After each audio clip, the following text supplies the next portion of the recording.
4 PM news network में दोस्तों आपका स्वागत है। मैं हूं आपके साथ राशिद ज़हीर। सूचना, खबर वो आपके जहन को बनाती है।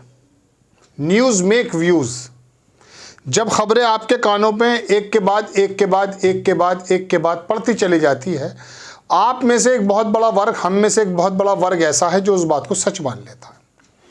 किसी ज़माने में छत्तीसगढ़ का गालिबन अखबार, हालांकि चलता वो देश में सबसे ज़्यादा है, दैनिक भास्कर, उसने चाटुकारिता की हद ये की कि वहाँ डॉक्टर रमन सिंह थे जिनकी सरकार थी, उनके जन्मदिन पर अपना नाम ही बदल दिया और लिखा रमन भास्कर।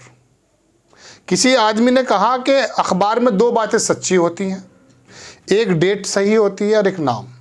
लेकिन जब मैंने वो खबर देखी तो मुझे लगा कि वो तो नाम ही चेंज हो गया है। इसका मतलब एक ही चीज़ सही होती है, वो डेट होती है।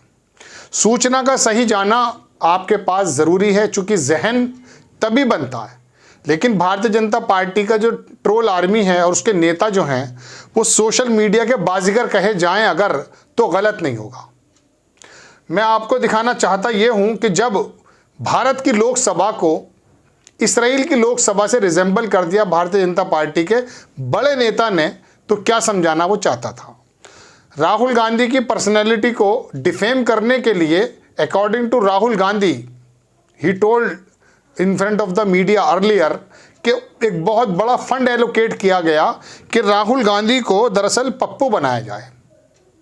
और वो झूठ इतना चला कि एक बात जो आलू से सोना और सोने से आलू निकालने की बात थी, वो दरअसल राहुल गांधी बेसिकली प्रधानमंत्री मोदी जी की नकल कर रहे थे।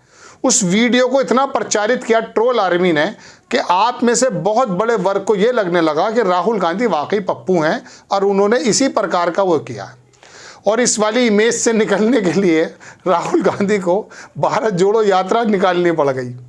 भारत जोड़ने की तो कोशिश थी उसमें, लेकिन कम से कम इतना ज़रूर फ़ायदा हुआ कि यूरोप के मीडिया ने जब राहुल गांधी की उस यात्रा के बारे में लिखना शुरू किया तो पता चला कि नहीं यार, ऐसा नहीं है। राहुल गांधी को जो हम पप्पू समझ रहे हैं वो यार काबिल आदमी है। चलिए, ये भूमिका इसलिए बांधनी पड़ी मुझे कि बीजेपी का एक लीडर है, इसका नाम है अजय सहरावत। तस्वीर आपकी स्क्रीन पर है। इसने ट्वीट किया कि कांग्रेस समर्थक आंदोलन जीव अब नहीं कूद पाएंगे। क्या नहीं कूद पाएंगे? दो तस्वीरें जो आपको नज़र आ रही हैं, ये दरअसल उसने क्या किया कि उसने हमारी जो लोकसभा है उसको दिखाने की कोशिश की कि यहाँ पर रेलिंग लगा दी गई है, अब कूद नहीं पाएंगे। रेलिंग की वजह से जो आ गए थे वो बेरोज़गार लोग आए थे, आंदोलन जीवी जिनको कह रहे हैं, वो लोग जो भगत सिंह की तरह ही उन्होंने अपनी बात को रखने की कोशिश की थी। लेकिन बहरहाल गोदी मीडिया ने दबा दिया। लेकिन दरअसल वो भारत की लोकसभा का फोटो की रेलिंग नहीं बताई इस आदमी ने। इस आदमी ने दरअसल इसराइल की लोकसभा में पहुंच गया है। बराबर में फ़ोटो हालांकि डिलीट भी कर दिया जब मैंने चेक किया, लेकिन ये ट्रोल हो रहा है कि BJP leader Ajay Sehrawat posted Israeli parliament picture and presented it as Indian parliament, और उसको इंडियन पार्लियामेंट की तरह शो किया। और उसने लिखा कि Congress protester can't breach security any more. अब बताइए, कांग्रेस के लोग तो चलिए नहीं आएंगे गैलरी में, लेकिन वो जो लोग कूद पड़े थे और आपके ही सांसद के पास पर वो आए थे, बेरोजगारी का नोना लेकर आए थे, कुछ जिक्र सुन रहे हैं आप या बंद हो गया वो? अभी अगर किसी और की सरकार होती ना, तो यही भारतीय जनता पार्टी के नेता उन लोगों को अब तक नेता बना चुके होते। चूंकि इन्होंने तो, भारतीय जनता पार्टी के विधायकों ने तो उन बलात्कारी या दुष्कर्मियों को भी नेता बनाने की कोशिश की थी। आप जानते हैं बहुत सारे नेताओं को जो पैरोल पर छूट कर आते हैं और उनके करीबी संबंधी तो चुनाव लड़ रहे थे गुजरात में भाई। बहरहाल दर्शकों, बात यह है कि जब ये झूठ फैलाया जाता है कि आंदोलन जीवी, अब फिर उसके बाद डिलीट कर दिया। कौन बंदा है ये बंदा बेसिकली मैं आपको बताऊं कि ये जो है दिल्ली का एक प्रचारक बताया जाता है भारतीय जनता पार्टी का, अजय सहरावत। लिखता है स्पोक्स पर्सन, और वो स्पोक्स पर्सन है प्रवक्ता BJP Delhi, future leader, change makers and backbone of the nation. Nation की किस प्रकार से ये बैकबोन को तोड़ने का काम कर रहे हैं ये तो देश जानता है, लेकिन इनसे गिला नहीं है। इनकी तो दुकान है झूठ फैलाना। आपको क्या हो गया, मुझे क्या हो गया? श्री राम जी के मंदिर में ये बात भी भूल गए कि देश की असल व्यवस्था क्या चल रही है। जो थोक महंगाई है उसके हाल क्या हैं। जब थोक महंगाई इतनी होगी तो क्या समझते हैं आप, आपके हाथ में चीज़ें सस्ती आ जाएंगी। लेकिन जब आपके जहन को ये बना दिया गया है कि 200 और 300 रुपये का पेट्रोल भी ख़रीद लूँगा लेकिन कम से कम मूल्य टाइट हो जाएंगे, ये संतोष काफ़ी है। लेकिन ऐसा नहीं हुआ करता है कि अपने घर में रोशनी जलाने के लिए आप किसी दूसरे के घर में आग लगा दें, या आग लगाने में इतने मशगूल हो जाएं कि आपके हाथ भी जल जाएं।